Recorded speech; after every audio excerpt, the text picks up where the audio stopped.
අද ඩෙන්ගු රෝගීන් හැමතැනම මීට පෙරත් අපි මේක ගැන සඳහන් කරා. පහුගිය දිනක මේ කොළඹවට ප්‍රදේශක රෝගියෙක් හම්බුනාම නගර ප්‍රාදේශ සභාවට කතා කරලා තෙල් දුම් ගහන්නේ කිව්වා. මොකද්ද කිව්වේ? අඩුම ගානේ රෝගීන් 10ක්වත් ඉන්න ඕනේ කෝ දුම් ගහන්න. දැන් ආණ්ඩුව බලාගෙන ඉන්නවා ගරු සභාපතිතුමිය රෝගීන් 10 දෙනෙක් එනකන් දුම් ගහන්න. ඩෙන්ගු වලට. දැන් හරියට දැන් 50000ක් ඉන්නවනේ. දැන් ප්‍රාදේශ සභාවට දුම් ගහන්න පුළුවන්. දැන් ක්ලීන් ශ්‍රී ලංකා කියලා හතර වටේ වැව් අස්සේ රිංගන. කාණු අස්සේ බහිනවා. කාණු අස්සේ රිංගනවා. ඒ හින්දා කරුණා කරලා ඔබ තමුන්නාසෙලා මේ ගැන සංවේදීව බලන්න. ඉස්පිරිතාලවල බෙහෙත් නැහැ. වෛද්‍යවරු නැහැ. එදා ඔබ තමුන්නාසෙලා විපක්ෂ ඉන්නකොට බෙහෙත් 100 ගාණක් නැහැ කියලා ලොකුවට ආందోලනාත්මක ප්‍රකාශ කරා විතරක් නෙවෙයි කෑක් ගහලා පාරේ යකා නැටුවා. අද ඊට වඩා බෙහෙත් නැහැ. හැබැයි ඔබ තමුන්නාසෙලා ඒ කාරණා වලට සංවේදීව අහුම්කම් දෙනවා. තවත් පැත්තකින් ගරු සභාපතිතුමා ඔබතුමාත් පොළොන්නරුවේ ගොවි ප්‍රශ්න. දැන් පහුගිය දිනක පොළොන්නරුවේ ගොවි සංවිධානය ඇවිල්ලා කුෂිකාර ඇමතිවරයා සහ අමාත්‍ය නිලධාරීන් හම්බුණා. දැන් ඊට පෙර ඇමතිවරයා පාර්ලිමේන්තුවේ කිව්වා ගොවියෝ ගාව වී නැහැ කියලා. හැබැයි ගොවි සංවිධානය හම්බුණාම ගොවි සංවිධානය හම්බෙලා කියනවා 120ක් 25ක් වී විකුණ ගන්න බෑ තාම ගොවි ජනතාව ගාව වී ටික තියෙනවා කියලා. ගොවියෝ ගාව වී තියෙනවා කියලා. හැබැයි ආණ්ඩුව අද වෙනකන් විපක්ෂ ඉන්නකොට නම් ඔබ තමුන්නාසෙලා 150ට වී ගන්නවා කිව්වා. අද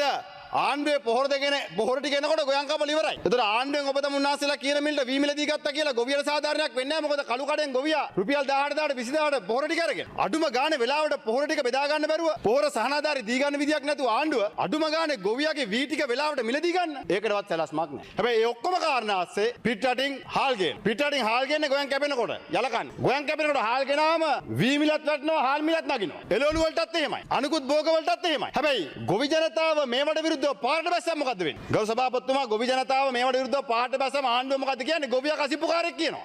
ගොවියා කසිප්පුකාරයෙක් හොරෙක්. ඔබ තමුන්නාසෙලා විරුද්ධව වෛද්‍යවරු පාරට ආවොත් වෛද්‍යවරයා හොරා. ඔබට විරුද්ධව ශිෂ්‍ය සංවිධානයක් පාරට ආවොත් ශිෂ්‍ය සංවිධානය හොරු.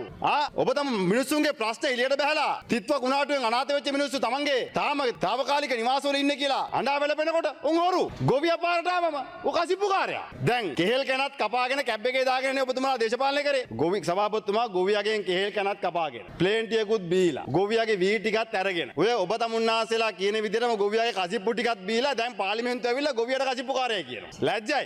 දැන් ගොවියට කසිප්පුකාරය කියනවා. ඉතින් කරුණාකර මේ ඔබ තමුන්නාසලාගේ හැම පුද්ගලයාටම හොරා ඕ කසිප්පුකාරයෙක් රස්සේ ආදුකාරයෙක් අපි දැක්කනේ දැන් ඔබතුමාලාගේ මන්ත්‍රීවරු ඇමතුරුන්ගේ සහෝදරයෝ මත්කුඩු එක්ක ඇල්ලෙනවනේ. හැබැයි ඒවා කියනකොට ඔබතුමාලා හරියට මීපටව වගේ පූස් පටව වගේ වාඩිලා බලාගෙන ඉන්නවා. අපි ඒවා මේ දේශපාලන වේදිකාවේ කතා කරන්නේ නැහැ. මොකද ඒවා අල්ලන්න ඕනේ. ඒවා අල්ලන්න ඕනේ. හැබැයි ඒවට ඔබ තමුන්නාසලාගේ න්‍යාය පත්‍රය ඇතුලේ කට උත්තර නැහැ. ඒවට කට වහගෙන පාඩුවේ පූස් පටව වගේ ඉන්නවා. අපි දැක්කනේ පහුගිය දිනක පොලිසියත් සමග ඇති වෙච්ච ගැටුමක් පොලිසිය අපාර ඇමතිවරයාත් ඉන්නවා. ඒකේ පසුබිම් කතාව පිළිබඳව අපි දන්නේ නැහැ. හැබැයි ඉතින් ඒකේ සමාජයට වැරදි මතයක් යනවා. පොලිස් නිලධාරීන් ගිහිල්ලා මත්ද්‍රව්‍ය දාලා යම්කිසි පුද්ගලයෙක් අත්අඩංගුවට අල්ලනවා කියන මතවාදී තමයි යන්නේ. ඔබතුමාට පුළුවන් ඒක ඔබතුමාගේ කාලේ නිවැරදි කරන්න. ඒක නිවැරදි කරන්න ඕනේ. මොකද ඒකෙන් කළු පැල්ලමක් ඇති වෙනවා නම් ඇති වෙන්නේ පොලිසියට. හැබැයි ඉතින් ගරු ඇමතුමනි මේක සාමාන්‍යයෙන් මේ රටේ මේ පහුගිය කාල සීමාව තුළ අපි දැකපු කාරණයක්. මේකේ ගෞරවය අගෞරවයට පත් වෙන්නේ ශ්‍රී ලංකා පොලිසිය. ඉතින් යම්කිසි එකකින් ඕක කලිනුත් අපි දැක්කනේ. ටාගට් එකක් දීලා අල්ලන්නේ කියනවා. ටාගට් එකක් දුන්නම පොලිසිය නිලධාරී ටාගට් අචීව් කරනවා. අනේ ඉතින් මේ පාර්ලිමේන්තුවේ දේශපාලඥයෝ ඔය පහුගිය කාලෙත් අපි දැක්කා ඕක.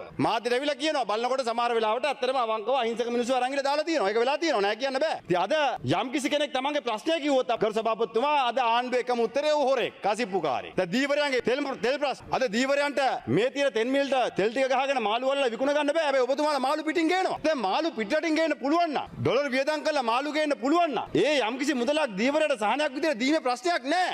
ඔබතුමාලා ලෝකේ තියෙන වැඩිම මිල තෙල් මිල දී අරගෙන ලෝක වෙළඳ පොලේ තෙල් මිල පහතර වැටෙනකොට රටේ මිනිහට තෙල් සහන දී ගන්න බැරි ආණ්ඩුව. අඩු ගානෙන් දීවරයට තෙල් සහන දෙන්න. දීවරයට සහන දෙන්න. දීවරව රවට්ටන්න එපා. මාදල් කරුවන්ගේ ප්‍රශ්නේ අපි දැක්කා. නිරන්තරයෙන් එනවා. දැක්ක ජනාධිපතිතුමා හම්බ වෙනවා. අප්පුඩි ගහලා යනවා. ආයිද කියන අපි දන්නේ නැහැ. හැබැයි මේ පනත් වෙනස් කරන කාල සීමාව තුල උන්ගේට ප්‍රායෝගික විසඳුම් දෙන්න. ඒවා අනපනත් වෙනස් කරන්න ඕන නම් ඒවත් වෙනස් කරන්න අනේ 159ක් ඉන්නවනේ. තිරසාර විසඳුමක් දෙන්න తాවකාලික විසඳුම් වලින් ඒ ජනතාවට කෙටි කාල විසඳුම් දීලා හිත හැදුවට පළක් වෙන්නේ නැහැ. දැන් පහුගිය කාලේ අපිත් යෝජනාවක් කරා මේ වැට් එක ත්‍රෙෂෝල්ඩ් එක වැඩි කරන්න එපා කියලා ඒක ඔබතුමාලා කරා. ඒක හොඳයි. තවත් බදු අඩු කරන්න. අඩු ගානේ පාසල් ළමයාගේ එක කෑම වේලක් ආණ්ඩුව මැදිහත් වෙලා දෙන්න. කුඩා ව්‍යාපාරිකයන් ආරක්ෂා කරන්න. මේ බදු ප්‍රශ්නේ ඉතාමත් සානුකම්පිත විදියට බලන්න මේ. පහුගිය අපේ ආණ්ඩුව කාලේ බදු අඩු කරා. අසීමිත විදියට අඩු කරා. ඒකට අපිට චෝදනාවක් ආවා. හැබැයි අපිට චෝදනාව ආවා කියලා ඔබතුමාලා ඒක පිට දාලා අසීමිත විදියට බදු වැඩි කරන්න එපා මිනිස්සුන්ට ගෙවා ගන්න බෑ කරු සභාපතිතුමා. ඒකම අධිකරණ පද්ධතිය තු. දැන් ඊයේ දිනේදී මම දැක්ක තාපුරේ මම බැලුවා ආපු ගමන් සෙන්කෝලේ තියනවාද කියලා. ඒකෙත් මම දැක්ක එක අපේ හිටපු අපේ කරු අමාත්‍යවරයෙක් කියනවා මේ පොහොට්ටු වගේ හැසුනවලු. එයාට අමතක වෙලා එයාලා තමයි විපක්ෂ හිටියේ. අපි ආණ්ඩුව ඉන්න කාලේ එයා තමයි සෙන්කෝලේ උස්සන් ගියේ. පාර්ලිමේන්තුව විනාඩියක් දෙන්න මන්ත්‍රීතුමා. පාර්ලිමේන්තුව ගිනි තියන්න ආපු අය දැන් කියනවා විපක්ෂය සෙන්කෝලේ උස්සනවා. ඔය සෙන්කෝලේ උස්සන යන හම්බෙන්නේ නැහැ දැවිලා ගිනි තිබ්බනා. බෝම්බත් ගැහුවා ඒ කාලේදී අපි ඒවා පස්සේ කතා කරමු. වෙලාවක් එනවනේ ඔය කතා කරන්න. හැබැයි ඇයි විනිශ්චයකාරවරු පත් කරන්න බැරි? මොකද්ද කල් දාන හේතුව? මොකද්ද හංගන්නේ? කාවද ආරක්ෂා කරන්නද? කාවද පත් කරන්නද? ඉතින් තමුන්නාසෙලට නීතියෙන් පිට කටයුතු කරන්නේ නැත්නම් ඒක ඇතුලේ දේශපාලන අරමුණක් නැත්නම් හැංගිච්ච අරමුණක් නැත්නම් එල්ලිලා මරනවා කියලා දියුණුම් ප්‍රකාශය ලියා ගන්න තැනට මේක පරිවර්තනය කරන්න ඕනේ නැත්නම් විවාද කරන්න දෙන්න.